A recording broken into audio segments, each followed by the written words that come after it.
সুপ্রিয় দর্শক, অনেক অনেক প্রীতি ও শুভেচ্ছা জানিয়ে শুরু করছি রাজুক নিবেদিত চ্যানেল আইয়ের ধারাবাহিক অনুষ্ঠান আজ এবং আগামী রাজধানী ঢাকা। প্রিয় দর্শক, ঐতিহ্যে সমৃদ্ধ শীতলক্ষ্যা, তুরাগ এবং শীতলক্ষ্যা নদীর পরে গড়ে উঠেছে আমাদের এই রাজধানী ঢাকা। বিশ্ব মানচিত্রে ঢাকার ঐতিহ্যের তিলোত্তমা নগর হিসাবে গড়ে তুলতে আজকের বিষয় নির্ধারণ করা হচ্ছে নগর উন্নয়নে পরিকল্পনা বাস্তবায়নে ঢাকা ডিটেল এরিয়া প্ল্যানের ভূমিকা। আজকের এই আলোচ্য বিষয়ের উপর আলোচনায় আমাদের স্টুডিওতে আলোচনায় অংশগ্রহণ করেছেন জিকে গ্রুপের সম্মানিত চেয়ারম্যান, সাবেক সংসদ সদস্য এবং বিশিষ্ট সমাজসেবক কাজী সালিমুল হক। একই সাথে সহ আলোচক হিসেবে রয়েছেন রাজধানী উন্নয়ন কর্তৃপক্ষের প্রধান পরিকল্পনাবিদ জনাব মোহাম্মদ আশরাফুল ইসলাম। আপনাদের দুইজনকে স্বাগত জানাচ্ছি। আপনাকে ধন্যবাদ। প্রিয় দর্শক, আলোচনা শুরুর পূর্বেই চলুন দেখে আসি রাজধানী উন্নয়ন কর্তৃপক্ষের উপর একটি বিশেষ প্রতিবেদন। প্রায় 500 বছরের ইতিহাস ঐতিহ্যে সমৃদ্ধ শীতলক্ষ্যা, তুরাগ, বুড়িগঙ্গা নদীর পাড় ঘেঁষে গড়ে ওঠা আমাদের প্রিয় রাজধানী ঢাকা।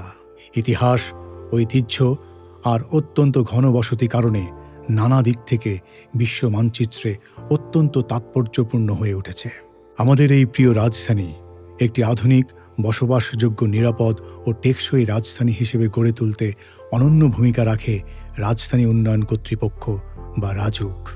একটি আধুনিক ও বসবাসযোগ্য নগর হিসেবে রাজধানীকে গড়ে তুলতে সবচেয়ে বেশি যে সংস্থাটি কাজ করে থাকে তা হল ঢাকা ডিটেইলড এরিয়া প্ল্যান, ড্যাপ।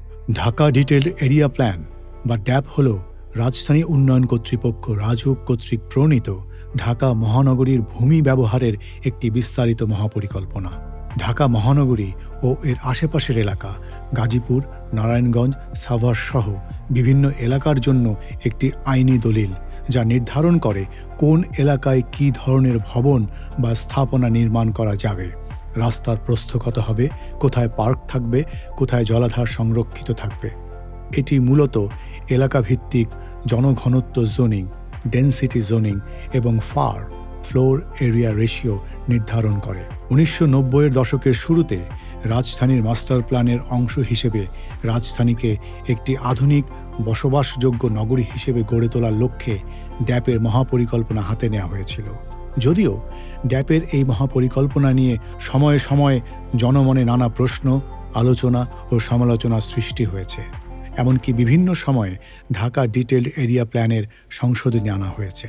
ঢাকা ডিটেইলড এরিয়া প্ল্যানের মাধ্যমে রাজধানী উন্নয়ন কর্তৃপক্ষের সুনির্দিষ্ট উদ্দেশ্যগুলো হল: জনঘনত্ব নিয়ন্ত্রণ, ঢাকা শহরের অপরিকল্পিত জনসংখ্যার চাপ কমানোর লক্ষ্যে এলাকাভিত্তিক জনঘনত্ব নির্ধারণ করা, ঢাকা কেন্দ্রিক চাপ কমাতে এর আশেপাশের এলাকা যেমন কেরানীগঞ্জ, সাভার, নারায়ণগঞ্জ পরিকল্পিতভাবে গড়ে তোলা, বন্যা প্রবাহ এলাকা, ফ্লাড ফ্লো জোন চিহ্নিতকরণ, খাল ও জলাশয় সংরক্ষণ করে পানি প্রবাহ নিশ্চিত করা, সড়ক, পার্ক, খেলার মাঠ, শিক্ষা প্রতিষ্ঠান ও স্বাস্থ্যসেবা কেন্দ্রের পরিকল্পিত বিন্যাস নিশ্চিত করা, স্বল্প এবং মধ্যম আয়ের মানুষের জন্য সাশ্রয়ী আবাসন নিশ্চিত করা, ড্যাপের নিয়ম মেনে ফ্লোর এরিয়া রেশিও পরিকল্পিত উন্নয়ন নিশ্চিত করা। তবে বর্তমান সরকার রাজধানী উন্নয়ন কর্তৃপক্ষকে আরও সেবা বান্ধব, গ্রাহক বান্ধব ও আধুনিকায়নের লক্ষ্যে নানা বিষয় নিয়ে কাজ করে যাচ্ছে। পাশাপাশি রাজধানী উন্নয়ন কর্তৃপক্ষের চেয়ারম্যান ইঞ্জিনিয়ার রিয়াজুল ইসলাম এবং রাজধানী উন্নয়ন কর্তৃপক্ষের প্রধান পরিকল্পনাবিদ জনাব Ashraful Islam Dhaka detailed area plan এর বাস্তবায়নের লক্ষ্যে যে কোনো ধরনের অনিয়ম, দুর্নীতি কিংবা ড্যাপের নিয়মের ব্যত্যয় ঘটলে কিংবা রাজধানী উন্নয়ন কর্তৃপক্ষের সেবা গ্রহণকারী গ্রাহকদের কাছ থেকে রাজধানী উন্নয়ন কর্তৃপক্ষের কোনো কর্মকর্তা বা কর্মচারীর বিরুদ্ধে কোনো ধরনের হয়রানি কিংবা ভোগান্তির অভিযোগ আসলে তাদের বিরুদ্ধে কঠোর ব্যবস্থা নেওয়ার হুঁশিয়ারি দিয়েছেন। এছাড়াও ঢাকা ডিটেইলড এরিয়া প্ল্যানের বাস্তবায়নের জন্য রাজধানী উন্নয়ন কর্তৃপক্ষ প্রতিদিন মোবাইল কোর্ট পরিচালনা করে আসছে। এমনকি রাজধানী উন্নয়ন করতে কর্তৃপক্ষের বিধি লঙ্ঘন করে বিল্ডিং কোড অনুসরণ না করে বাড়িঘর ভবন নির্মাণ করেছেন রাজধানী উন্নয়ন কর্তৃপক্ষ তাদের বিরুদ্ধে প্রতিদিন মোবাইল কোর্ট পরিচালনা অব্যাহত রেখেছে। শুধু তাই নয়, আইন অমান্যকারী এবং রাজধানী উন্নয়ন কর্তৃপক্ষের মোবাইল কোর্ট পরিচালনায় বিশৃঙ্খলাকারী অনেককে ইতিমধ্যে জেল জরিমানার বিধান নিশ্চিত করেছেন রাজধানী উন্নয়ন কর্তৃপক্ষ। রাজধানী উন্নয়ন কর্তৃপক্ষের এই ঢাকা ডিটেইল এরিয়া প্ল্যানের বিধিবিধান ও নিয়ম অনুসরণ করে রাজধানীতে বাড়িঘর ও ভবন নির্মাণ করতে পারলে আমাদের এই রাজধানী তিলোত্তমা নগরী না হোক, অন্তত বসবাসযোগ্য, নিরাপদ, টেকসই রাজধানী হিসেবে গড়ে তোলা সম্ভব বলে মনে করেন নগর বিশ্লেষকরা। আমাদের এই প্রিয় রাজধানী শুধুমাত্র রাজধানী উন্নয়ন কর্তৃপক্ষের নিজস্ব কোনো সম্পত্তি নয়। এই রাজধানী ঢাকা আপনার, আমার, সকলের। তাই রাজধানী উন্নয়ন কর্তৃপক্ষের এই মহতী কার্যক্রমের পাশাপাশি নগরবাসীর প্রত্যেকেরই উচিত আইনের প্রতি শ্রদ্ধাশীল হয়ে বাড়ি, ঘর, ভবন, বিল্ডিং নির্মাণ করা এবং রাস্তাঘাট, সুয়ারেজ ব্যবস্থা নিশ্চিত করা। তাহলে আমাদের এই রাজধানী গড়ে উঠবে একটি আধুনিক, বসবাসযোগ্য, নিরাপদ, উন্নত শহরে। সুপ্রিয় দর্শক, প্রতিবেদন দেখার পর আবার আমরা আলোচনায় ফিরে আসলাম। আলোচনার শুরুতেই আমি রাজধানী উন্নয়ন কর্তৃপক্ষের প্রধান পরিকল্পনাবিদ জনাব আশরাফুল ইসলাম আপনার কাছ থেকে জানতে চাই যে সম্প্রতি ডিটেইল এরিয়া প্ল্যান, যেটাকে আমরা ড্যাব নামে বেশি পরিচিত, সেটা গ্যাজেট হয়েছে। এর ভূমিকা কি এবং সাধারণ জনগণ এর থেকে কী সুফল পাবে? আপনারা জানেন যে কোনো শহর বা একটি নগরের জন্য তার উন্নয়ন পরিকল্পনার দর্শন হিসাবে একটি দীর্ঘমেয়াদী পরিকল্পনা তৈরি করা হয়। পৃথিবীর বহু দেশে এটাকে মাস্টার প্ল্যান হিসেবে বলা হয়, কোনো কোনো দেশে এটা ডেভেলপমেন্ট প্ল্যান বলা হয়, কোনো কোনো দেশে এটা ডিটেইল এরিয়া প্ল্যান বলা হয়। আমাদের দেশে যে মাস্টার প্ল্যানটি তৈরি করা হয়েছিল, এটা রাজধানী উন্নয়ন কর্তৃপক্ষের জন্মলগ্ন থেকে। পরবর্তীতে বর্তমানে নিউ জেনারেশন প্ল্যানে এটাকে ডেভেলপমেন্ট প্ল্যান বা ডিটেইল এরিয়া প্ল্যান হিসেবে বলা হয়। রাজধানী উন্নয়ন কর্তৃপক্ষ 2010 সালে প্রথম ডিটেইল এরিয়া প্ল্যান প্রস্তুত করে, পরবর্তীতে এটাকে রিভাইজ করে আবার 2022 সালে অগাস্ট মাসে সেটা ডিটেইল এরিয়া প্ল্যান আকারে দ্বিতীয়বারের মতো তৈরি করা হয়। উক্ত পরিকল্পনার মূল দর্শনটা ছিল যে রাজধানী উন্নয়ন কর্তৃপক্ষকে একটা বাসযোগ্য শহর হিসেবে তৈরি করার জন্য তার যে উন্নয়ন পরিকল্পনা সেগুলিকে সন্নিবেশিত করা, ভূমি ব্যবহার পরিকল্পনা সেখানে দেওয়া, সেখানে যেমন বন্যা ব্যবস্থাপনা থেকে শুরু করে ট্রান্সপোর্ট, যানজট সমস্যা, পাবলিক স্পেস এবং প্রথমবারের মতো বাংলাদেশে জনঘনত্ব জোনিং পরিকল্পনা সেটা তৈরি করা হয়েছে। আপনি জানেন যে একটি শহরের তার নির্দিষ্ট ক্যাপাসিটি রয়েছে, তার জনসংখ্যার ধারণ ক্ষমতা রয়েছে। সে ধারণ ক্ষমতাটা নির্ধারণ করে ওই শহরের কী পরিমাণ অবকাঠামো রয়েছে তার উপর ভিত্তি করে। এক এক এলাকার অবকাঠামোগত ধারণ ক্ষমতা ভিন্ন রকমের। সেজন্য সমগ্র ঢাকা শহরকে আমরা কতগুলি স্ট্র্যাটেজিক জোন হিসেবে আইডেন্টিফাই করে সেখানে তৈরি করা হয়। সর্বশেষ যে বিশদ অঞ্চল পরিকল্পনা সংশোধনী করা হয়, সেটাকে আমরা 68টি জোনে বিভক্ত করে সেখানে স্ট্র্যাটেজিক পরিকল্পনা তৈরি করা হয়। এই 68টি জোনের তার ধারণ ক্ষমতার উপর ভিত্তি করে আমরা এবার ডেনসিটি জোনিং, তার এলাকা ভিত্তিক ফার, এরিয়া ফার এবং ভিত্তি ফার দুটি দেওয়া হয়েছে। এই যে মেট্রো স্টেশনকে কেন্দ্র করে পৃথিবীর বহু দেশে উচ্চ ঘনত্ব এবং মিশ্র ব্যবহারকে উৎসাহিত করে টিওডি ডেভেলপমেন্ট তৈরি করা, ট্রানজিট ওরিয়েন্টেড ডেভেলপমেন্ট তৈরি করা হয়। সেজন্য আমরা 6টি এমআরটি করিডোরেই আমরা মেট্রো স্টেশনকে কেন্দ্র করে তার 500 থেকে 800 মিটার রেডিয়াস পর্যন্ত আমরা টিওডি ক্যাচমেন্ট এরিয়া ডিক্লেয়ার করে সেখানে তার কি ইন্টেন্সিটিতে ডেভেলপমেন্ট হবে সেজন্য তার লোকাল ক্যারেক্টার উপর ভিত্তি করে আমরা টিওডি ক্যাচমেন্ট এরিয়া ডিক্লেয়ার করে তার জন্য একটি টিওডি গাইডলাইন আমরা নীতিমালা তৈরি করেছি। তো কোনো এলাকায় একটি বসতি যখন তৈরি হয় তাকে কি আমরা ছুঁড়ে ফেলে দিব নাকি এটাকে আমরা রিডিজাইন করব? সেজন্য আমরা নতুন যে কনসেপ্ট আমরা নিয়েছি যে পুরাতন শহরগুলিকে আমরা রিডিজাইন করে এটা আরবান রিডেভেলপমেন্ট বা রিজেনারেশন কনসেপ্টে আমরা তৈরি করতে চাই। যেমন Singapore one of the best example. Singapore রাজুকের মতো অথরিটির নামই হলো আরবান রিডেভেলপমেন্ট অথরিটি, বা জাপানে রয়েছে আরবান রেনেসান্স এজেন্সি। তারা কিন্তু এই পুরাতন শহরকে সাধারণ মানুষকে সম্পৃক্ত করে সেখানে ছোট ছোট প্লটগুলিকে একত্রিত করে ব্লক বেস ডেভেলপমেন্ট তৈরি করে তারা তৈরি করে।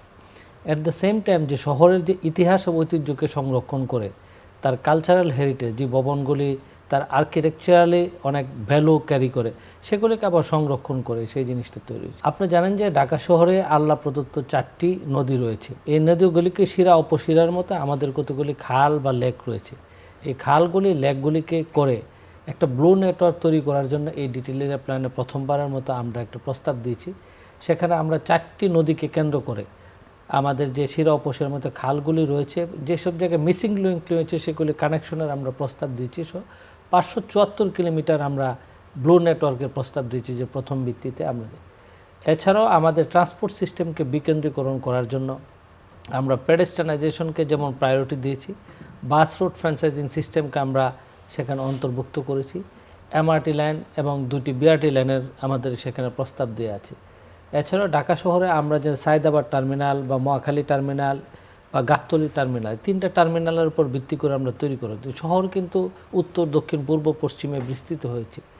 সেজন্য ঢাকা শহরে যাতে শহরের বাংলাদেশের বিভিন্ন প্রান্ত থেকে আসতে পারে, সেজন্য সেই জেলাগুলিকে কোঅর্ডিনেট করার জন্য আমরা যেমন 3টি রিং রোডের প্রস্তাব দিয়েছি। 3টে রিং রোডের পাশে আবার আমরা 10টি বাস টার্মিনালের আমাদের প্রস্তাব দেওয়া আছে। সেজন্য আমরা সমগ্র ঢাকা শহরকে আমরা তার ইউটিলিটি নেটওয়ার্ক এবং ইনফ্রাস্ট্রাকচার ডেভেলপমেন্ট এবং পাবলিক স্পেসের সাথে সিনক্রোনাইজ করে আমরা 68টি ব্লকে বিভক্ত করে সেখানে পপুলেশনকে রিডিস্ট্রিবিউট করার একটা উদ্যোগ আমরা নিয়েছি। এর মূল উদ্দেশ্য হলো শহরের সব এলাকায় সুষম উন্নয়ন এবং সাধারণ মানুষ যাতে একটা বাসযোগ্য শহরে একটা ব্রিদিং প্লেস পায়, একটা হেলদি সিটি পায়, সেই জিনিসটাকে আমাদের তৈরি হয়েছে। হ্যাঁ, ধন্যবাদ জনাব আশরাফ। আপনি বিস্তারিতভাবে বলেছেন যে ডিটেল এরিয়া প্ল্যানে আসলে উন্নত নগরী গঠনে অথবা পরিকল্পিত এবং বাসযোগ্য নগরী গঠনে কী ভূমিকা রয়েছে।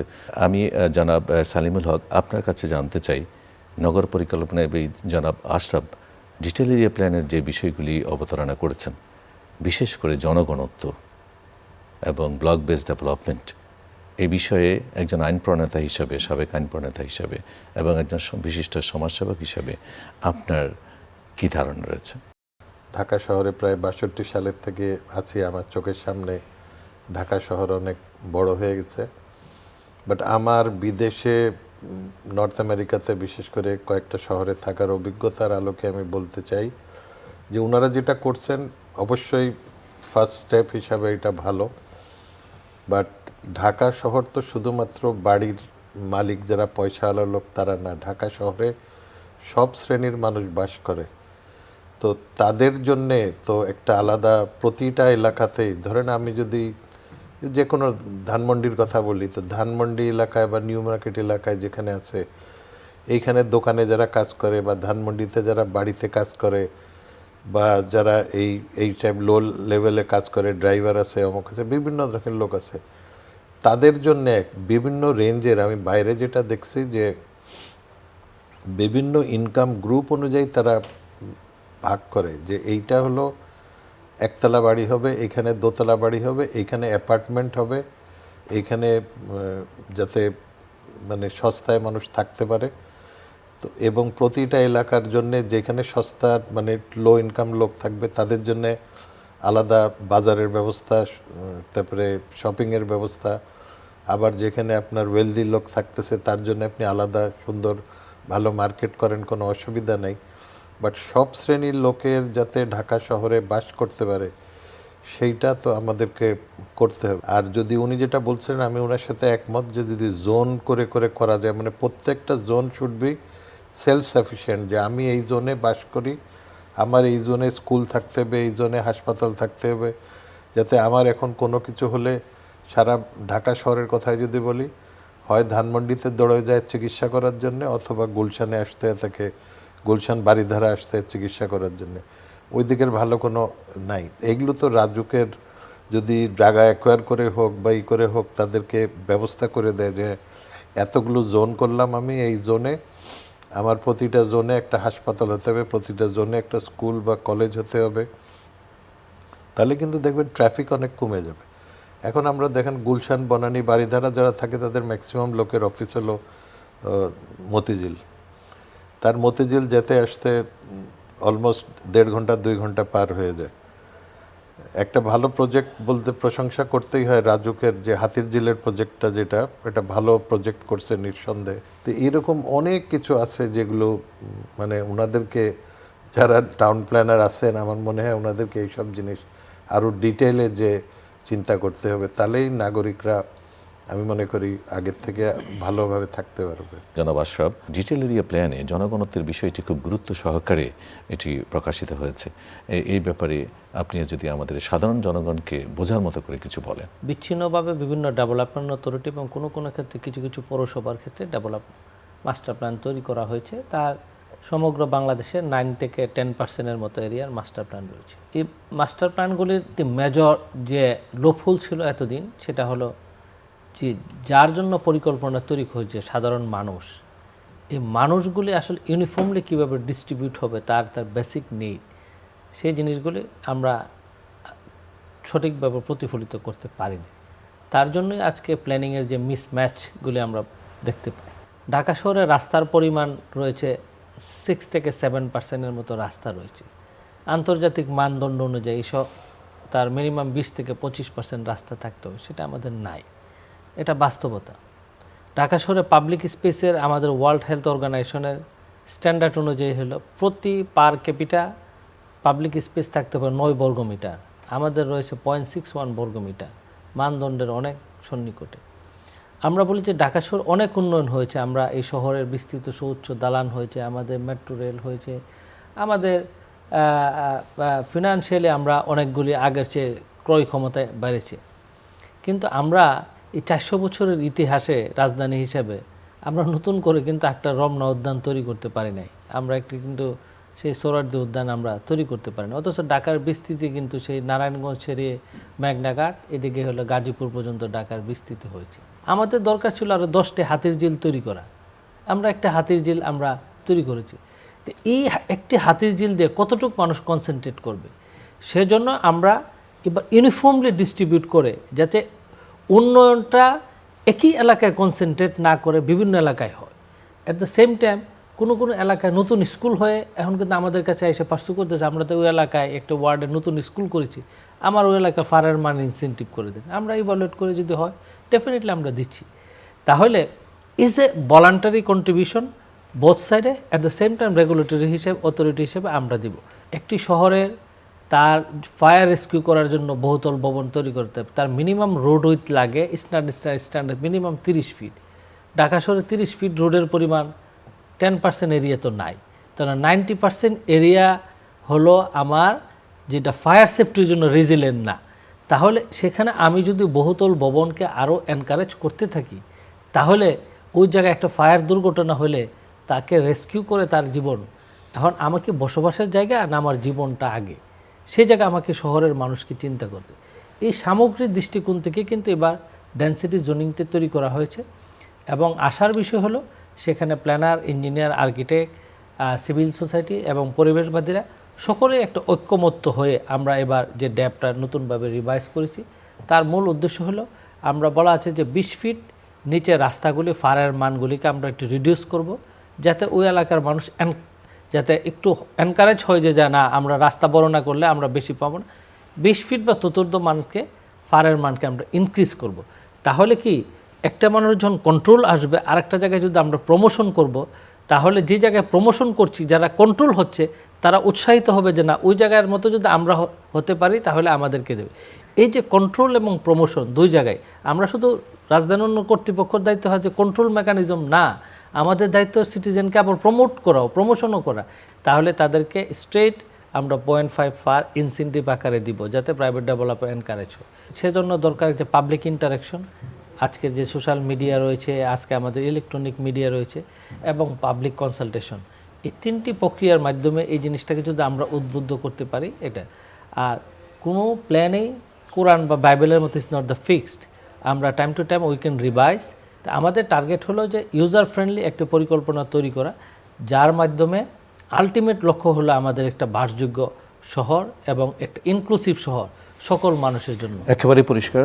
ধন্যবাদ জনাব আশরাফ। আমি স্যারের কাছে আসতে চাই। স্যার, আপনি বিস্তারিত শুনেছেন এই নগরীকে একটি পরিকল্পিত নগরী, টেকসই নগরী এবং আধুনিক সুবিধা সম্বলিত একটি নগরী গড়ে তুলতে বর্জ্য ব্যবস্থাপনা, ট্রাফিক নিয়ন্ত্রণ, রোড নেটওয়ার্ক এবং অন্যান্য যে সমস্ত নাগরিক জীবনের সুবিধাগুলি রয়েছে সেগুলির কোথায় স্বল্পতা রয়েছে এবং আপনি কি পরামর্শ দেবেন? স্বল্পতার তো মেন প্রবলেম হচ্ছে যে এখানে ঢাকা শহরে কোনো ইউনিফাইড অথরিটি নাই। ওনারা প্ল্যান করে, ওনারা প্ল্যান পাস করে। আপনার ট্রাফিকের জন্য হলো ডিএমপি দায়ী, বর্জ্য ব্যবস্থাপনার জন্য সিটি কর্পোরেশন দায়ী। কেউর সাথে তো কেউর মানে কোঅর্ডিনেশনও নাই, কেউর উপরে কেউর অথরিটিও নাই। তো আনটিল অ্যান্ড আনলেস একটা যে কোনো হয় বিদেশে যেরকম আছে সিটি গভর্নমেন্ট আসুক অথবা রাজুককে সরকার দায়িত্ব দিক, যে কোনো একটা ইউনিফাইড দরকার।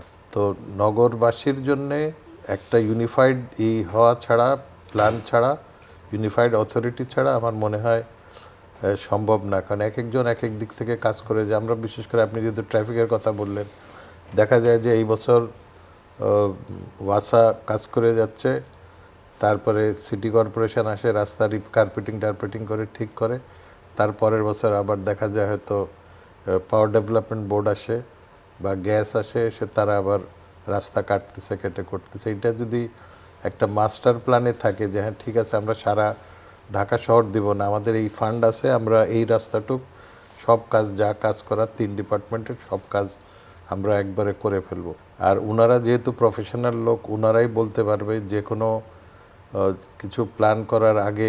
যেহেতু হাতির ঝিল নিয়ে আমি উদাহরণ বললাম, হাতির ঝিল থেকে আপনারা যদি ইউজ করেন দেখবেন যে হাতির ঝিল থেকে যখন গুলশানের দিক যাবেন, আপনি হাতির ঝিল হাফওয়ে আসার পরে সন্ধ্যার পরে আপনাকে মিনিমাম আধা ঘন্টা 1 ঘন্টা জামে বসে থাকতে হয়। কারণ হলো যে এত বড় একটা রাস্তা আসতেছে, এসে আমি বলবো যে কোনো ইঞ্জিনিয়ার যদি এটা করতো, ওইখানে এসে আপনার 90 ডিগ্রি টার্ন নিতে হতেছে সবাইকে।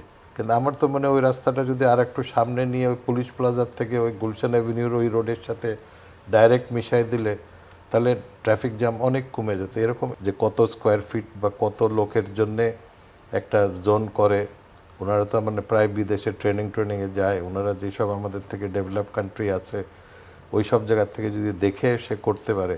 ইভেন আমাদের কাছে সিঙ্গাপুর উনি উদাহরণ দিলেন, সিঙ্গাপুর তো অনেক এলাকা ভেঙে ভেঙে রিডেভেলপমেন্ট করা হতেছে, ওনারা ইচ্ছে করলে করতে পারে আর কি। এখন এটা নির্ভর করতেছে ওনাদের ইচ্ছার উপরে, ওনাদের ফান্ড অ্যাভেলেবিলিটির উপরে, সব কিছুর উপরে।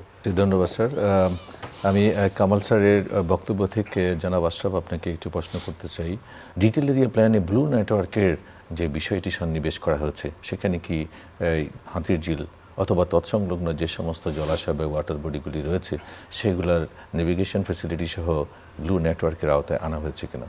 বিশদ অঞ্চল পরিকল্পনায় সেখানে ব্লু নেটওয়ার্কের আওতায় আমাদের হাতির ঝিলের সাথে আমাদের গুলশান বনানী বারিধারা লেক এবং মহাখালী লেককে এখানে সন্নিবেশিত করে একটা ইন্টিগ্রেটেড প্ল্যান এবং উইথ রামপুরা খালের সাথে আমাদের বালু নদী সহ কানেক্টিং করা আছে। এবং আমাদের ভিতরে যে গুলশান যে আমাদের বাড্ডা যে লিঙ্ক রুট বা ইয়ার সাথে যে এই রাস্তাগুলিকে কিন্তু আমরা বলা হয়েছে যে ব্রিজগুলিকে নেভিগেশন ফ্যাসিলিটিস নাই, এই নেভিগেশন ফ্যাসিলিটিসগুলিকে আপগ্রেড করে এটা যাতে একটা ইন্টিগ্রেটেড একটা ওয়াটার চ্যানেল তৈরি হয় এবং এই ওয়াটার চ্যানেলকে মেনটেন করে সাধারণ মানুষের যাতে একটা recreational facilities at the same time Dhaka শহরে একটা রিটেনশন হাব, যে ঢাকা শহরে বৃষ্টির পানি ধারণ করার জন্য রিটেনশন ক্যাপাসিটি খুব আমাদের কম রয়েছে জায়গা, সেটা আমাদেরকে বৃষ্টির পানির খাপ এবং রিক্রিয়েশন। আপনি জানেন যে হাতির ঝিলে যে আমাদের ওয়াটার ট্যাক্সিগুলি আছে, এটা কিন্তু একটা ঢাকা শহরের ভিতরে বিশেষ করে একটা সাকসেসফুল একটা ওয়াটার ট্যাক্সি কিন্তু এটা চলমান আছে। একদিকে যেমন মানুষ রিক্রিয়েশনাল নিচ্ছে, আরেকদিকে কিন্তু অতি স্বল্প সময়ে আমাদের ট্রাফিক জ্যাম ছাড়াই মানুষ এক স্থান থেকে আরেক স্থানে যাচ্ছে। তো এই অভিজ্ঞতা থেকে কাজে লাগিয়ে আমরা যদি রামপুরার সাথে আমরা মহাখালী পর্যন্ত আমরা যদি কানেক্টিং তৈরি করতে পারি, তাহলে গুলশানের যে বিভিন্ন প্রান্তে বিভিন্ন স্পটে তাহলে এই ওয়াটার চ্যানেলকে ব্যবহার করে কিন্তু ওয়াটার ট্যাক্সিগুলি আমাদের চলতে পারে। সেই পরিকল্পনা আছে এবং ইতিমধ্যে রাজধানী কর্তৃপক্ষ একটি প্রকল্প হাতে নিয়েছে, ইতিমধ্যে প্ল্যানিং কমিশনে পাঠানো হয়েছিল, কিছু অবজারভেশন দিয়েছে।